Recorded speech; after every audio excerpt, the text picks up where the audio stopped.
സ്നേഹപൂർവ്വം ഷാമ സീരിയലിൻ്റെ coming soon എപ്പിസോഡിൻ്റെ promo റിവ്യൂയിലേക്ക് എല്ലാവർക്കും സ്വാഗതം.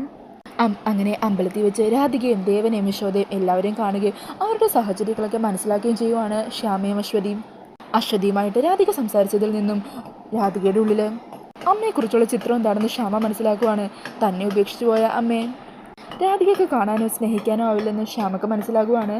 അതുകൊണ്ട് തന്നെ ഇപ്പോൾ രാധികയുടെ മുമ്പിലേക്ക് പോയി രാധികയെ പ്രസവിച്ച് അമ്പലത്തിൽ ഉപേക്ഷിച്ച അമ്മ താനാണെന്ന് പറയാനായിട്ട് ശ്യാമക്കാവുന്നില്ല കേട്ടോ. തൽക്കാലം ഈ കാര്യങ്ങളെല്ലാം രാധികയിൽ നിന്നും മറച്ചു വെക്കാമെന്നും സമയമാകുമ്പോൾ അവൾ അറിയിക്കാമെന്നും ശ്യാമ തീരുമാനിക്കുവാണ്. അങ്ങനെ വീട്ടിലെത്തിയിട്ടും ശ്യാമക്കൊരു സമാധാനമില്ല. എപ്പോഴും രാധികയെ കാണണമെന്നും രാധികയെക്കുറിച്ചുള്ള ഓർമ്മകളൊക്കെ ഉണ്ടോ ശ്യാമയുടെ മനസ്സിലേക്ക്. അങ്ങനെ ശ്യാമയും അശ്വതിയും കൂടി സംസാരിച്ചുകൊണ്ടിരിക്കുകയാണ്.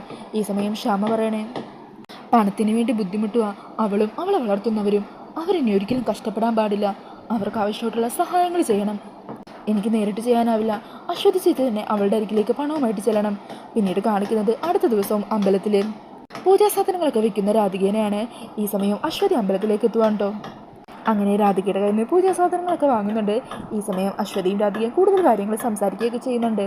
അങ്ങനെ സാധനങ്ങളൊക്കെ വാങ്ങിച്ച ശേഷം രാധികയുടെ അരികിലിരിക്കുന്ന ഒരു തട്ടിലേക്ക് പണത്തിൻ്റെ ഒരു കെട്ട് തന്നെ വെച്ചിട്ട് അശ്വതി അവിടെ നിന്ന് വേഗം പോയി കളയുവാണ് കേട്ടോ.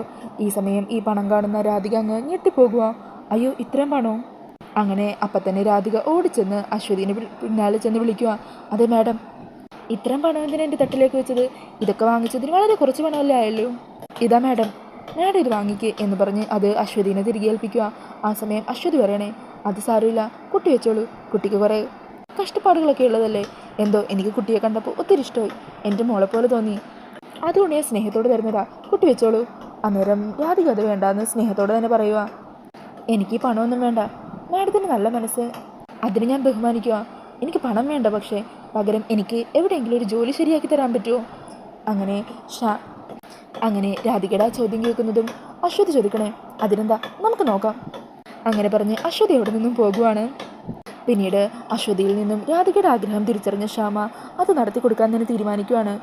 അതിനുശേഷം കാണിക്കുന്നത് രാത്രിയിൽ ശ്യാമ രാധികയുടെ ഫോണിലേക്ക് വിളിക്കുന്നതാണ്. ശ്രീകുമാറിൻ്റെ കയ്യിൽ നിന്നും നമ്പറൊക്കെ വാങ്ങിയതിന് ശേഷം ഉണ്ടോ രാധികയുടെ ഫോണിലേക്ക് ശ്യാമ വിളിക്കുന്നത്. അങ്ങനെ പരിചയമില്ലാത്ത നമ്പർ കാണുന്നതും ആരാ എന്നെ വിളിക്കുന്നത് എന്ന് പറഞ്ഞ് രാധിക കോൾ അറ്റൻഡ് ചെയ്യുവാണ്.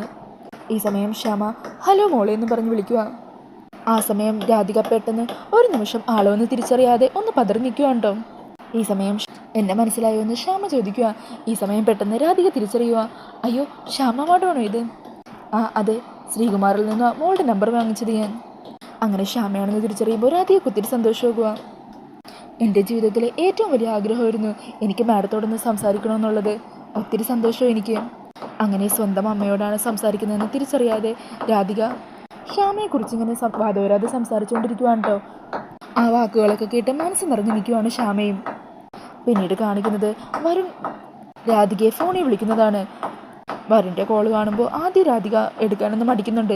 വീണ്ടും വിളിക്കുമ്പോൾ രാധിക കോൾ എടുക്കുവാണ്. ഈ സമയം വരുൺ പറയണേ, ഞാൻ തന്നെ ശല്യപ്പെടുത്താനൊന്നുമല്ല വിളിച്ചത്, ഒരു കാര്യം പറയാനാ.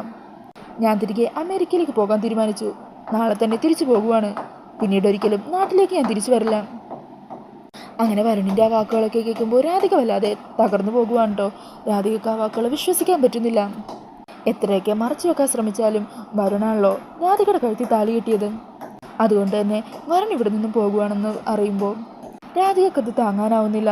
പ്രശ്നത്തിൽ രാധിക ആകെ തകർന്ന് മനസ്സ് വിഷമിച്ച് താഴെ ഇങ്ങനെ ഇരുന്നു പോകുന്നുണ്ട്. അപ്പോൾ ഇതൊക്കെയാണ് കമ്മിങ് സൂൺ പ്രൊമോയിൽ കാണിക്കുന്നത്. ഈ ഒരു പ്രൊമോ റിവ്യൂ ഇഷ്ടമായിട്ടുണ്ടെങ്കിൽ മറക്കാതെ വീഡിയോ ഒന്ന് ലൈക്ക് ചെയ്യണേ. ഇതുപോലുള്ള കൂടുതൽ റിവ്യൂസിനായിട്ട് ഈ ചാനലൊന്ന് സബ്സ്ക്രൈബ് ചെയ്തും കൂടി സപ്പോർട്ട് ചെയ്യണേ. താങ്ക്